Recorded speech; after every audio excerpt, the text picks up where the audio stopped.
Hello à tous, bienvenue sur A to Change. Si vous étiez déjà là l'année dernière, vous savez que pendant l'été, sur le podcast, on vous propose des capsules estivales dédiées à nos consultants exaltés. Si vous connaissez le monde du conseil, vous n'êtes pas sans savoir qu'être consultant exige d'avoir une posture adaptée et adéquate à l'environnement de la mission dans laquelle on évolue.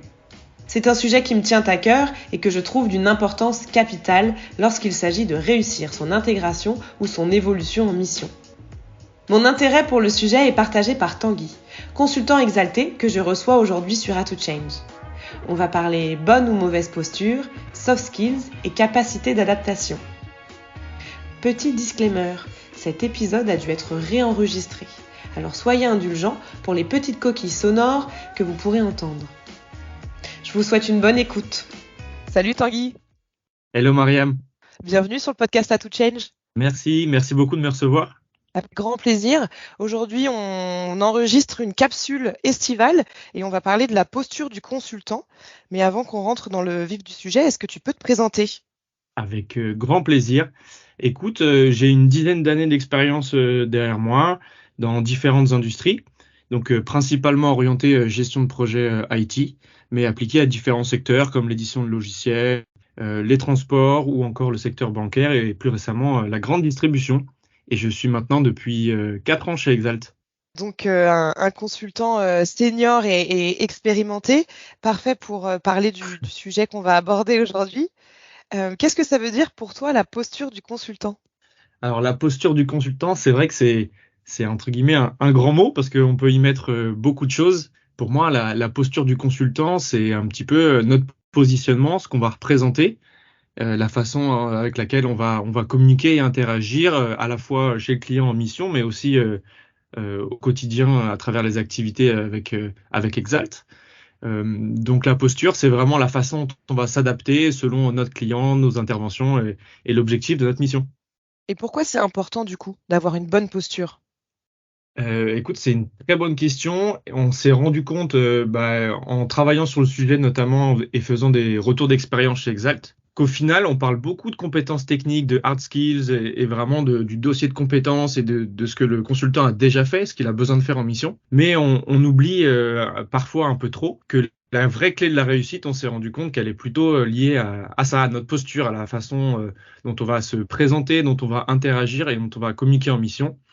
Notamment parce que c'est plus compliqué à développer, ça demande plus de temps. C'est pas vraiment, on va dire, une recette unique ou magique qui fonctionne pour tout le monde. Il suffit pas d'apprendre à utiliser un outil ou un logiciel, mais c'est vraiment quelque chose qui va être lié à notre personnalité, à nos soft skills. Je sais que c'est un sujet qui t'intéresse aussi beaucoup. Tout à fait. Et c'est quelque chose qui est aussi très marqué dans l'identité Exalt. On met souvent en avant le fait d'être des consultants curieux, proactifs, dynamiques. Et ça fait partie de notre posture de consultant et de notre réussite en mission. C'est vrai que la posture, c'est aussi une question de personnalité. Je pense qu'on peut parler aussi de savoir-être, puisque tu sais ce qu'on dit, la première impression est toujours la bonne. Et pour le coup, souvent la première impression, c'est le savoir-être en mission, les interactions avec les collègues, les clients. Et donc ça, c'est la posture plutôt que les hard skills. On reviendra un peu plus tard dans cet épisode sur les soft skills, mais comme tu l'as dit, c'est quelque chose qui est très important aussi pour un consultant en mission, d'avoir quelques bases de soft skills pour évoluer dans les contextes clients.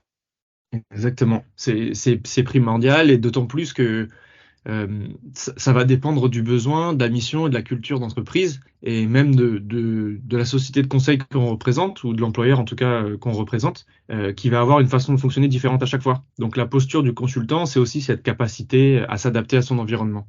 Et du coup, cette capacité de s'adapter à son environnement, donc la bonne posture aussi, quels en sont les bénéfices à la fois pour le consultant qui entre en mission, mais aussi pour le client et pour le cabinet qu'on représente, à savoir nous deux, Exalt ?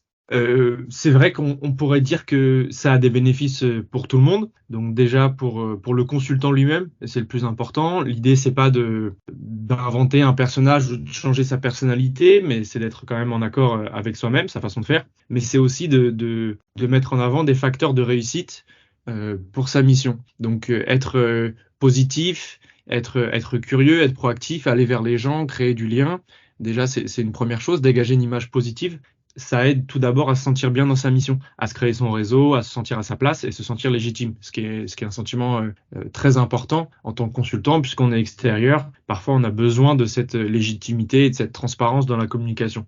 Donc ça, c'est un premier facteur. Pour soi, en tant que consultant, on sait que l'arrivée et le démarrage en mission est toujours une période un peu sensible. Donc adapter cette posture positive, proactive, nous aide aussi à faire notre trou, comme on pourrait dire. C'est aussi positif pour le client parce que avoir un consultant qui se sent impliqué et qui crée des liens avec les équipes, c'est très important pour être plus, je dirais, qu'un simple numéro ou un simple consultant qui passe faire un renfort quelques semaines, quelques mois. C'est vraiment avoir un membre de l'équipe à part entière et parfois avoir un dynamisme extérieur qui vient un petit peu apporter du renouveau, c'est très important. Et c'est aussi important pour Exalt, puisque on le veuille ou non, je dirais, on représente aussi l'image d'Exalt. Et donc parfois, chez certains clients qui n'ont pas forcément connaissance de notre cabinet, ça permet de donner une très bonne image et de développer potentiellement les futures relations. Et comme tu le disais, qu'on intervienne 1 an, 2 ans ou quelques mois, la posture doit être la même, à savoir quelqu'un d'impliqué, de présent. On parle d'être proactif, mais aussi la posture passe par le contact et le relationnel. La politesse fait partie aussi de la bonne posture. Donc c'est vrai que qu'on soit en mission longue ou à plus court terme, elle est tout aussi importante dans les deux cas. Exactement, c'est très vrai. Il y a des choses, comme tu le dis, très très basiques qui pourraient être considérées parfois comme évidentes, comme le fait d'être voilà positif ou poli, de dire bonjour, etc. Mais c'est quand même très important. On se rend compte que parfois, en situation difficile, c'est pas toujours évident d'être tourné vers les autres, d'aller de l'avant, de créer un relationnel quand on est en situation un peu délicate au départ, ou qu'on connaît pas, on est des fois lâché dans le grand bain. C'est pas forcément facile. Et c'est justement dans ces moments-là où il faut faire preuve de certains mécanismes, je pourrais dire, aller vers les gens, leur demander de passer un peu de temps avec eux pour qu'ils nous expliquent leur rôle.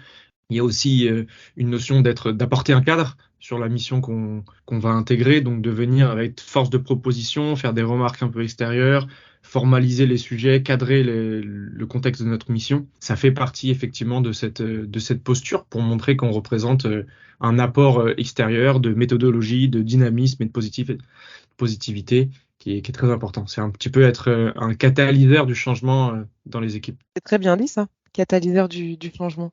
On le réutilisera chez Exalt, ce terme.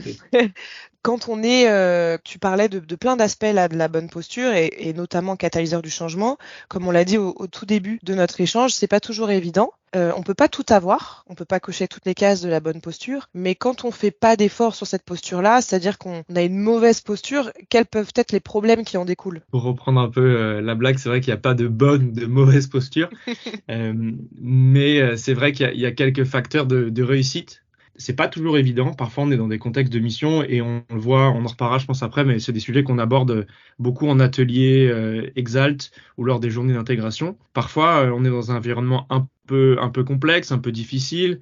Parfois, on a peu de contact avec notre client. Donc, effectivement, les conditions sont pas toujours réunies dès le départ pour avoir une bonne intégration et un bon relationnel. Le problème, c'est effectivement si on reste campé sur ces bases-là, donc ce qu'on pourrait qualifier de mauvaise posture, si on va pas vers les autres, si on ne crée pas ce lien-là, si on l'attend, si on est trop passif par rapport à ça et pas actif, je dirais, du coup, on va pas forcément se sentir intégré. Lorsqu'on est moins intégré d'un point de vue personnel, d'un point de vue professionnel aussi, nos idées sont peut-être moins bien perçues, on se sent peut-être moins légitime. Et puis surtout, ça apporte des limites dans les perspectives de l'évolution de la mission. On a tous, je pense, connu une situation où, en débutant une mission, on se projetait pas forcément.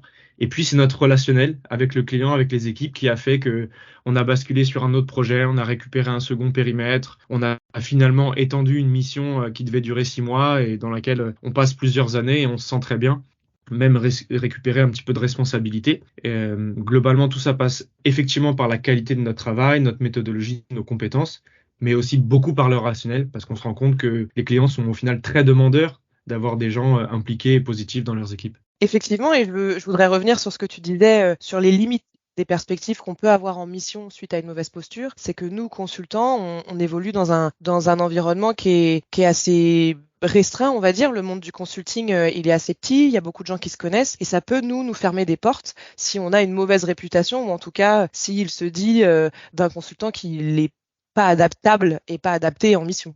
Exactement, c'est très juste ce que tu dis. On répète beaucoup lors des journées d'intégration que le métier de consultant est assez spécifique. Entre guillemets, il a des règles du jeu très particulières, comme le fait de passer d'une mission à l'autre, comme le fait d'être externe, c'est un fait, et donc de devoir parfois faire le deuil d'une mission, d'un contexte qui se passe bien pour aller vers un autre qui peut être plus difficile. Donc je pense que notre premier facteur de réussite, c'est d'accepter ces règles-là, d'accepter de se remettre en question. Et donc, ça veut aussi dire qu'à chaque fois, lorsqu'il va falloir changer de mission, il va falloir se réadapter à un nouvel environnement, déjà reconvaincre un nouveau client, mais aussi les équipes commerciales internes pour s'embarquer sur un nouveau projet. Donc, cette posture, cette image, elle est d'abord pour nous-mêmes avant d'être pour quelqu'un d'autre. Très intéressant ce que tu dis sur la position d'externe.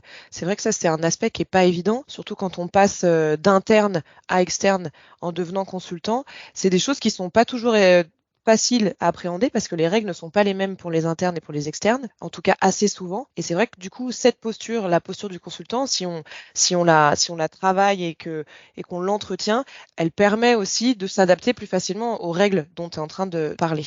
Exactement. L'objectif, c'est d'arriver à en tirer le meilleur, à trouver du positif dans cet aspect-là. On parle souvent du fait que, en tant qu'externe, on n'a pas accès aux mêmes choses que les internes, ou parfois on s'en traitait différemment. C'est un fait, mais il faut en tirer le positif. Ça veut aussi dire qu'on a une liberté de ton, une liberté de parole pour proposer des choses qui sont différentes, des choses qui sont pas forcément faites dans la culture d'entreprise. On a connu d'autres environnements avant, donc on est là aussi pour apporter quelque chose de différent. Et donc, c'est un échange, c'est le fait d'accepter, de se dire que oui, je suis pas forcément là sur du très long terme, mais la période pendant laquelle je serai là, j'apporterai quelque chose de différent, comme on disait tout à l'heure, être un catalyseur, essayer de faire changer un peu les choses. Et donc ça, c'est une liberté aussi qu'on a en tant que consultant, il faut savoir en profiter. C'est vrai. Tout à l'heure, quand tu t'es présenté, tu disais que tu avais 10 ans d'expérience dans le conseil. Comment t'en es arrivé, toi, à t'intéresser à ce sujet de la posture? Je dirais que c'est un petit peu naturellement au travers de mes expériences. Chez Exalt, j'ai eu l'occasion d'occuper le rôle de guide, donc à travers lequel on vient accompagner, on va dire, fréquemment des consultants plus juniors sur leur parcours pour les aider aussi à faire le point sur ce qu'ils ont fait, là où ils veulent aller. Donc ça permet de travailler avec les gens sur effectivement leur posture, leur façon d'être et là où ils veulent se diriger, ce vers quoi ils veulent se diriger. Et j'ai également eu l'occasion en mission d'encadrer un centre de compétences. Donc ça a permis justement pour des consultants plus jeunes qui venaient de rentrer en mission, de les aider à s'intégrer, à travailler sur leur adaptation à la culture du client et la façon d'interagir dans cette mission.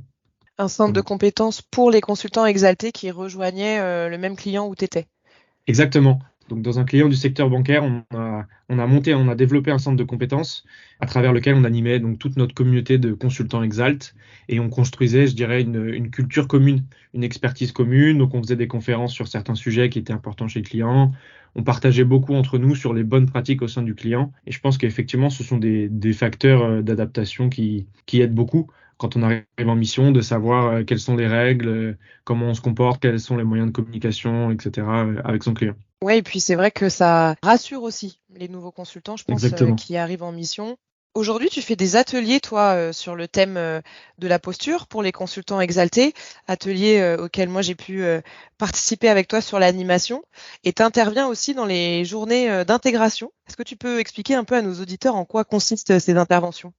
Effectivement, donc ce qui est très intéressant, comme on le disait tout à l'heure, c'est que c'est un sujet qui est vraiment considéré chez Exalt, qui est pris au sérieux et qu'on développe vraiment. Donc c'est un point très important, effectivement, de ne pas uniquement considérer les compétences techniques, mais de miser aussi sur la posture, l'image que les consultants vont refléter en mission. Donc lors des journées d'intégration, on s'adresse soit à des consultants qui sont juniors, soit des personnes, comme tu disais tout à l'heure, qui ont peut-être été internes avant, mais qui n'ont pas d'expérience dans le métier de consultant.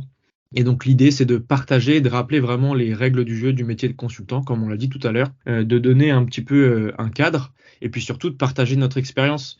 Comme on disait, c'est pas une formule magique, mais c'est de partager l'expérience qu'on a pu avoir au travers de différentes missions pour revenir sur des situations qu'on a tous pu rencontrer, de communication un peu difficile ou d'intégration parfois compliquée, et quels sont les bons moyens de répondre à cette situation, quels sont les bons mécanismes à mettre en place. Je voulais revenir sur les ateliers posture du consultant, on en a animé un, toi et moi, au dernier Exaltant au mois de juin. Donc un Exactement. Exaltant, c'est une journée, pour les auditeurs qui ne connaissent pas, ou une demi-journée qui est dédiée à la montée en compétences des consultants. Donc on est déstaffé et on propose aux consultants une diversité d'ateliers autour de différents sujets. Donc toi et moi, on a fait un atelier sur le thème de la posture du consultant, dans lequel on partageait des retours d'expérience, et en l'occurrence des pires expériences. Et moi, j'ai trouvé que de partager les pires expériences et d'en tirer finalement des points positifs, ça permet aux consultants d'être rassurés sur le fait qu'on vit tous des moments un peu difficiles, et qu'en fait, ça renforce aussi le positionnement en se disant, bah oui, on traverse des choses difficiles, mais on y arrive. Et ça rassure sur la vie d'un consultant en mission. Je ne sais pas comment toi, tu as ressenti un peu ce partage d'expérience. Ouais, je suis totalement d'accord avec toi. Je pense que l'exercice était super sympa parce qu'on a demandé à tout le monde de partager ses pires expériences. Donc, on a toujours des retours parfois assez drôles, parce qu'on en rigole a posteriori. Je pense que tout le monde n'en rigolait pas sur le coup. Mais c'est intéressant parce que, comme tu le dis, ça permet de voir que ce sont des situations que tout le monde connaît, que tout le monde traverse. C'est propre au métier du consultant. Parfois, c'est vrai qu'il y a des situations compliquées et dans des contextes compliqués et qu'il n'y a pas d'autre solution après avoir tout essayé que de se dire que bon, bah, cette mission n'est pas faite pour moi. Mais ça permet d'en apprendre beaucoup aussi sur soi, sur ce qu'on aime, sur ce qu'on n'aime pas, sur sa façon de faire, beaucoup sur sa façon de communiquer. Donc parfois, une expérience compliquée peut s'avérer très positive pour la suite. Et ce que ça met en avant, en tout cas pour nous, c'est l'importance justement de cet aspect posture, puisqu'à partir du moment où on est très investi dans la qualité de nos rendus, on se sent légitime, on est légitime à présenter le travail qu'on a fourni d'une part, et à partir du moment où on fait aussi les efforts d'intégration, de communication, on est transparent, on essaye de créer du lien, bon, bah, on est, je pense, à l'aise avec notre intervention, et puis on donne tout ce qu'on est en mesure d'apporter en mission. Donc ça peut soit que bien se passer, ou si ça se passe pas bien, bah, c'est que c'est pas de notre fait. Est-ce que toi, tu as eu à réadapter ta posture en mission face à ton client ou à un interlocuteur d'une équipe projet pour faciliter justement la compréhension et cette communication dont tu viens juste de parler? Oui, je pense qu'on a tous à le faire. Et puis, à chaque fois qu'on change de mission, qu'on soit junior, qu'on rentre sur sa première mission, ou qu'on soit senior et qu'on enchaîne plusieurs missions, on doit à chaque fois réadapter sa posture, puisque quand on démarre, on n'a pas la même posture, je dirais, d'expertise que lorsqu'on est chez un client depuis 1 ou 2 ans. Donc effectivement, c'est un travail constant, je dirais. Par exemple, l'exemple que je pourrais te donner, dernière en date, c'est sur ma mission actuelle. Après une transition où j'ai passé 3 ans chez le même client, sur un rôle international, de revenir, je dirais, à la base et de devoir refaire ses preuves dans un contexte sans passation où il fallait d'abord justifier de tout auprès de son client pour gagner sa confiance. Ça nécessite effectivement de réadapter sa posture, d'être dans beaucoup de communication au démarrage avant d'aller chercher l'autonomie qu'on pouvait avoir sur une expérience passée. Hyper intéressant. Tout à l'heure, tu as évoqué le terme de soft skills. Est-ce que pour toi, posture et soft skills sont des termes qui se font écho? Oui, c'est totalement lié. En fait, la posture qu'on va avoir, elle passe aussi par nos soft skills. Donc c'est assez difficile parce qu'il faut entre guillemets conscientiser des soft skills qui sont liés à des choses parfois intangibles, à notre qualité d'écoute, à notre capacité d'empathie, de se mettre à la place, de comprendre les situations aussi. C'est parfois compliqué à mesurer. Mais en tout cas, c'est un sujet qu'on adresse beaucoup chez Exalt, et je pense que ce travail sur la posture permet de l'adresser également. C'est très important. Je crois que c'est un sujet qui te tient toi aussi à cœur. Tout à fait. Et je suis très content, et je pense que beaucoup de gens le sont, qu'Exalt adresse ce sujet à part entière, puisque ça nous représente, je pense, bien en tant que consultant Exalt, et la culture et l'état d'esprit qu'on essaye de développer. Tout à fait, et je pense que les soft skills, comme on disait, c'est des choses qui sont aussi inhérents à notre personnalité, mais en revanche, on peut quand même les développer, on peut travailler sur l'évolution de certaines soft skills et en acquérir des nouvelles, et elles complémentent pour moi vraiment la posture du consultant. Donc c'est des choses qui sont vraiment importantes, puisque hard skills et soft skills sont un mélange qui font qu'on réussit une mission finalement. Exactement. Et pour revenir sur le partage d'expérience qu'on a mentionné tout à l'heure lors de l'Exalt Temps, on a beaucoup de consultants qui sont venus donc nous raconter leurs pires expériences et qui nous ont dit qu'à l'inverse, ça les a beaucoup servi à la suite pour leur façon d'aborder une mission, leur façon de communiquer avec leurs clients et qui a fait que ça s'est beaucoup mieux passé par la suite. Donc effectivement, c'est quelque chose d'évolutif. Plus je pense on gagne en maturité, plus on peut développer aussi ses soft skills, prendre un petit peu de recul sur notre façon d'interagir en mission. Tout à fait, et se rendre compte aussi que les, entre guillemets, échecs qu'on peut éventuellement rencontrer en mission font qu'on devient de meilleurs consultants par la suite. C'est important de ne pas rester sur le négatif et de tirer du positif des mauvaises expériences, encore une fois, entre guillemets, mais c'est ce qu'on a fait du coup pendant cet atelier-là. On leur a demandé de tirer un point positif de leur mauvaise expérience. Donc je pense que c'est vraiment quelque chose d'enrichissant finalement. Totalement d'accord avec toi. Comme on l'a dit, c'est un facteur clé de la réussite. C'est bon pour la mission, c'est bon pour nous avant tout. Et ça sera très important aussi dans le développement de notre carrière d'avoir ces expériences, d'en avoir des plus ou moins positifs, mais surtout de savoir en tirer des conclusions et des bénéfices pour adapter un peu sa posture. Et comme on le disait, il y a un facteur important aussi qu'on n'a pas mentionné, c'est que lors de ces ateliers, on présente la courbe d'évolution du consultant.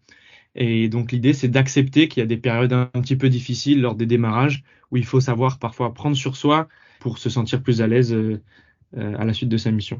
On arrive déjà, Tanguy, à la fin de cette capsule estivale sur la posture du consultant. Sitôt.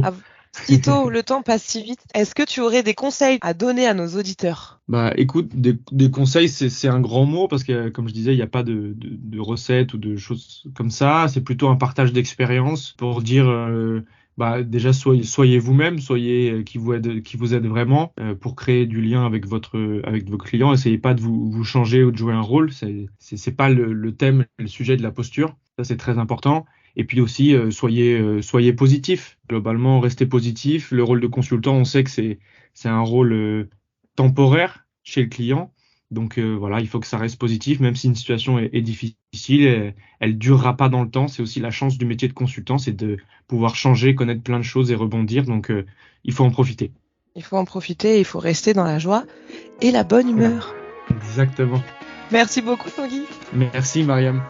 À bientôt sur A to Change. C'est la fin de cet épisode hors série. J'espère qu'il vous a plu et si c'est le cas, n'hésitez pas à lui mettre une note de 5 étoiles sur votre plateforme de streaming préférée et de le partager autour de vous. On se retrouve dans un mois pour un prochain épisode hors série. C'était Mariam et je vous dis à très vite sur A to Change.